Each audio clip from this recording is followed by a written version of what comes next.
နိုင်ငံတကာရေပိုင်နဲ့သတ်မှတ်ရာမှာအရေးပါပေမဲ့တကယ်မရှိနေတဲ့တစေကျွန်းကြီးတစ်ကျွန်းကတကယ်ရှိနေပေမဲ့တကယ်မရှိဘူးဆိုရင်တော့နည်းနည်းတောင်မှမဆောင်ဆန်နေမှာပါဒီလိုဖြစ်မျိုးကတော့တကယ်ကိုရှိပါတယ်အဲ့ဒါကတော့မက္ကဆီကိုပင်လယ်ကွေ့မှာရှိတဲ့မက္ကဆီကိုရေပိုင်နယ်ထဲက Isla Bramihara ကျွန်းဖြစ်ပါတယ်သူ့နာမည်ကဘာမီဟာပါအစ္စလာကကျွန်းကိုဆိုလိုတာပါတကယ်တော့ဒီကျွန်းရဲ့တည်ရှိမှုက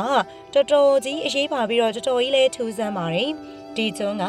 မက္ကဆီကိုပင်လယ်ကွေ့ထဲမှာရှိတယ်ဆိုတာရှေးရေချောင်းပြမြေပုံတွေအများကြီးထဲမှာပါပါတယ်ဟိုးရှေးတုန်းကတော့ဂျိုရုစနစ်တွေဘာတွေမသုံးနိုင်တော့ရေလန်းခီးတကယ်သွားကြတဲ့စူးစမ်းရှာဖွေတဲ့သင်္ဘောတွေကိုပဲအားကိုးကြရတာပါသူတို့ကတွေးခဲ့တဲ့ကျွန်းတွေနဲ့ထူးခြားတာတွေကိုမြေပုံတွေထဲမှာမှတ်တမ်းတင်ကြပါတယ်။ဘာမီဟာကျွန်းကမြေပုံတွေအများစုထဲမှာပါပါတယ်။အမေရိကန်နိုင်ငံနဲ့မက္ကဆီကိုနိုင်ငံတို့အကြားရှေ့ပိုင်းနဲ့ခွဲခြားကြတော့အဲ့ဒီကျွန်းကအရန်ကိုအရေးပါခဲ့တာပါ။ဒီကျွန်းကြောင့်ပဲရှေးနန်းတွေအများစုရှိတဲ့ပင်လယ်ပြင်ကိုမက္ကဆီကိုတို့ရခဲ့တာဖြစ်ပါတယ်။နောက်ပြီးတော့အငင်းပွားမှုတွေရှိလာတာကြောင့်ဒီကျွန်းနေရာကနေအသေးစိတ်ခင်မင်းတွေနဲ့ပြန်တိုင်းဖို့1990ခုနှစ်ဒီမှာသင်္ဘောတွေနဲ့သွားကြတော့မြေပုံတွေကနေရာမှာကျွန်းကြီးရရှိမနေပါဘူးမရှိတာမှပင်လယ်ရေအောက်ထဲမြုပ်သွားတဲ့လက္ခဏာလေးတောင်မရှိပဲဒီအတိုင်းဘာမှကိုမရှိနေတာပါအဲ့ဒီကလေးကဒီကျွန်းဟာတစီကျွန်းအဖြစ်စည်းဝင်သွားပြီး American Mexico ရေပိုင်တဲ့ကိစ္စကလည်းပို့ပြီးတော့ရှုပ်ထွေးသွားခဲ့တာပဲဖြစ်ပါတယ်ရှင်